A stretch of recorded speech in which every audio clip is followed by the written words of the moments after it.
not only misinforms but also polarizes society, and information fabricated, one person said, in such a way to advance specific socio-political motives. I mean, that's a very real danger. Do you want to pick that up, Jevin, as well as answer Christine's question about confirmation bias? Yeah, I mean, I think that's one of the reasons among many why hate speech is controlled, well, to some degree. But and I think that polarization creates these filter chambers or echo chambers that people that people mention more and more in the media. And it's something that we need to talk about, because just like computer code, human brains have bugs in them. We have all sorts of bugs. And one of the bugs is that we do sometimes search for conclusions rather than questions. We confirm the kinds of things, we're looking for the kinds of stories that confirm what we want to know or already know. And so one of the best things to do is do exactly what we're doing right now in schools, on BBC programs, to talk about confirmation bias, so people are at least aware of it and do their best to try to diversify what they're seeing. But that's just, it's human nature, as Rasmus said, and human nature is hard to overcome. All right, let's go to Rudo Bruckenberger in Salzburg, Austria. Rudo, what do you want to ask on Global Questions? Hello, I wanted to ask if we need to include more space in the public discourse for people who believe in fake news, so we can confront them rather than ridicule them. Oh, that's interesting. So rather than ridicule, confront. Jevin? That's a great question. It's one that I've been struggling with in our new center that we have at our university, devoted to this, where we go out in the communities, both big and small, and talk about these issues. On one side of me, I think we should bring them to the table and to talk about these issues with them and see if we can reason with them and maybe learn something too. I wouldn't want to say that, we have it all figured out in the academic world or in the governmental world or in the journalism world. On the other hand, I wonder if that engagement gives them a bigger platform, because I do think that a lot of these groups and individuals are still in the minority, and they, using technology, can amplify these kinds of ideas. And so I just want to be careful that we don't amplify but engage, and that's a hard line to toe. Okay, Rasmus? Yeah, I mean, I think it's a great question, and I wish we always asked ourselves that question when we think about problems with misinformation. As was just said, it's clear that there are some who are in bad faith, who are just asserting things that are false because that's the way in which they want to gain power or make money. But most people are not, I think, most of the time in bad faith. The world is much more ambiguous and complex than that. And if we want to engage with people that each of us individually might think are potentially misinformed, I completely agree with the way you frame it. Sort of starting out by suggesting that people are dumb and or evil is rarely a particularly constructive starting point for a conversation. I would certainly grow very defensive if people called me dumb and or evil, and I would probably not be very open to having a free and fair exchange of views and potentially learning something and changing my views. So I think it is important that we sort of recognize that there are bad faith actors, recognize that there are some voices who will never sort of change their point of view, but assume that in most cases, most people are interested in understanding other points of view and are interested in learning something new. In particular, of course, if a view that they hold might put themselves and their loved ones at risk. And if we can do that in a way that doesn't suggest that we think that they're stupid or malign, then I think we have a good basis for a conversation. Okay, Rudo, has something happened in your experience that has made you ask that question? Well, I've just seen how fake news has developed over the last few years, and that even some presidents use that kind of way of communication. So the question is, why does it have such a strong impact on so many people, and how can that problem be solved? All right, thank you very much indeed. All right, let us go to Shanghai in China, to Joey Wee, who's actually Malaysian. But what's your question, Joey?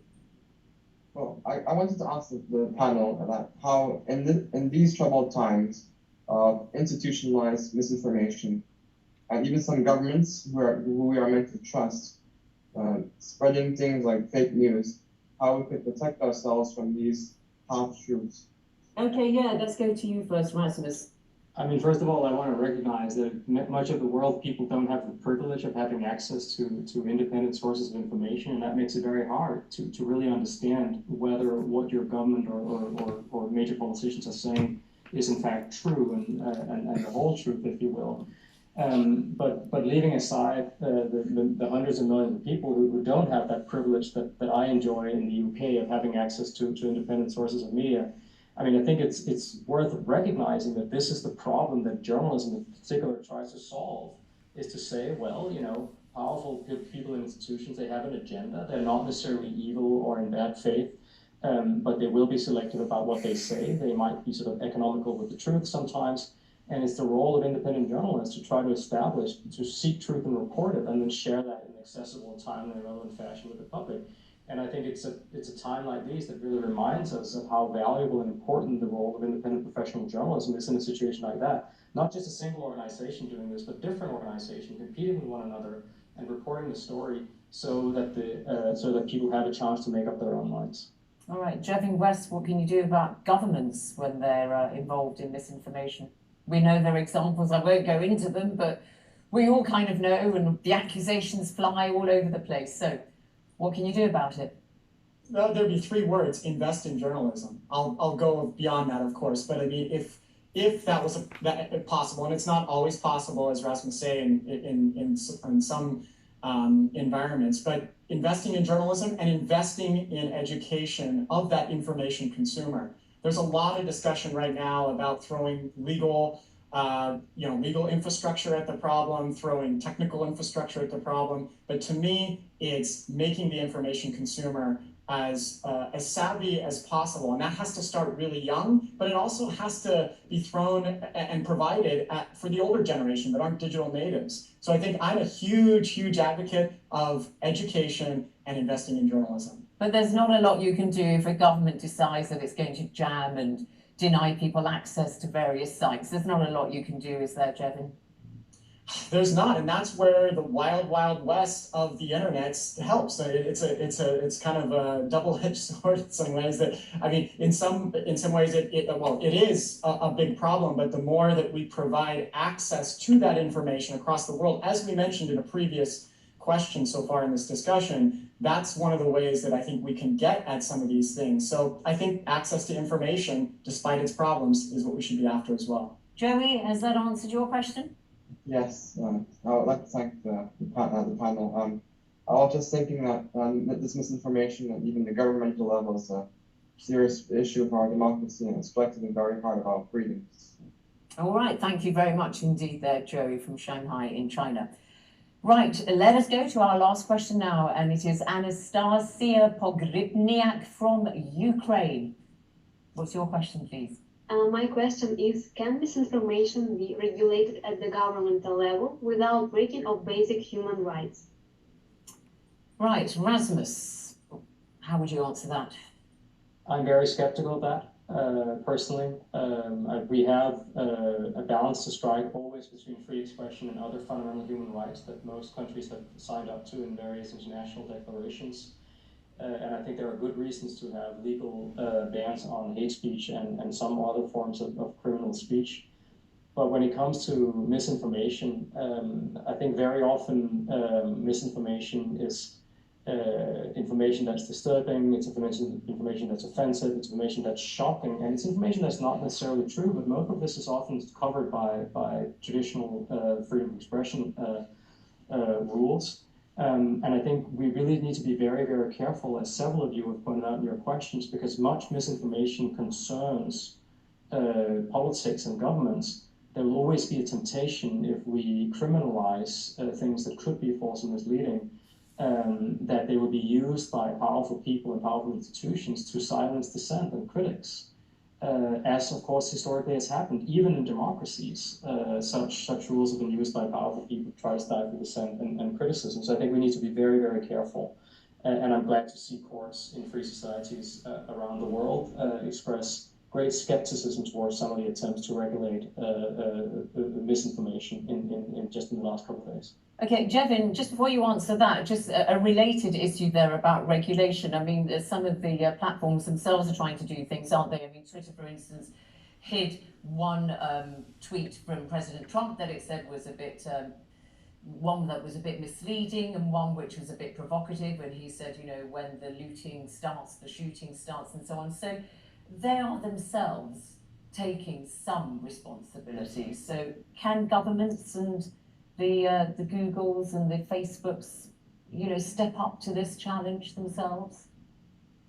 I'm skeptical, and I couldn't agree with Rasmus more on this issue. I'm a huge advocate of freedom of expression and freedom of speech, and the big tech companies are doing their best to show that they can do this regulation, and they're doing more so during COVID than they ever have. And I commend some of their efforts. I mean, there are certain things we should certainly remove, child pornography, for example, or suicide videos, or there's all sorts of things that we should take down. I think those are a lot easier than when it gets to expressions of a policy or other forms that you can't even go through all the different variations. But I think there's going to be a lot of discussions in countries over the next year, especially around things like Section 230, which is a particular law in the United States that grants immunity to these platforms. And whether that holds or doesn't hold, that will really kind of give us direction on where we're going. But my overall opinion about this is that we have to be very careful about having governments control this, because it's a slippery slope. Once you start giving them that kind of control, then it can lead to some of the things that Rasmus said. And I think this is something that we all need to engage in right now, because the platforms, because of things that like GDPR that happened in Europe and some of these other laws that are now taking place, or at least discussions in the United States are happening, we need all of society to engage in this particular topic. You're referring there to the data protection laws in Europe. Thanks very much indeed. Anastasia, do you want to come back quickly to what you just heard? Yeah, thank you very much for your answer. And I also think that this line is too narrow between free speech and the control of the government. So yeah, it is a rather complicated question. All right, thank you very much indeed. Well, gentlemen, thank you very much indeed to my two panelists and to my questioners also. That's all from this edition of Global Questions. Information disorder, who can you trust? Remember, you too can join our conversation. You can submit a question to our panel for our next programme. Just email globalquestions@bbc.co.uk. Remember, Global Questions is the programme that brings you the trend lines behind the headlines. From me, Zainab Badawi, and the rest of the Global Questions team. Till the next time, goodbye.